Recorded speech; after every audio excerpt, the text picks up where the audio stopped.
The trunk hatch cover will need to be removed to access many projects on the trunk. This article will show you how to remove the cover. Open up your trunk to access the inside.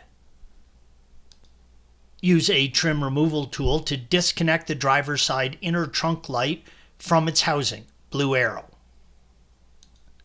Disconnect the inner trunk light by pressing the release tab on the electrical connection, blue arrow. Use a trim removal tool to disconnect the cover of the rear trunk release actuator, blue arrow.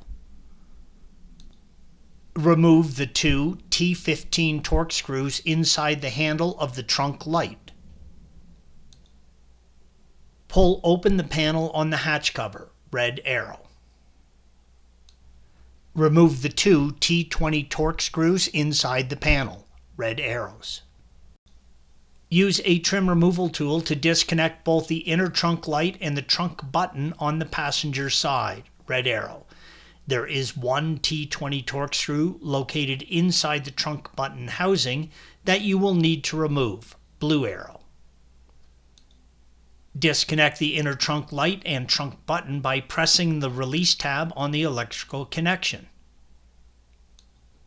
Work your way around the edge of the trunk hatch cover and pull it straight down to disconnect the clips indicated by the red arrow.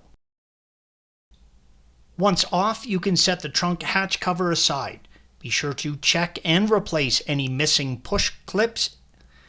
Installation is the reverse of removal. Thanks for watching. Be sure to subscribe to our channel and check out another video in this series.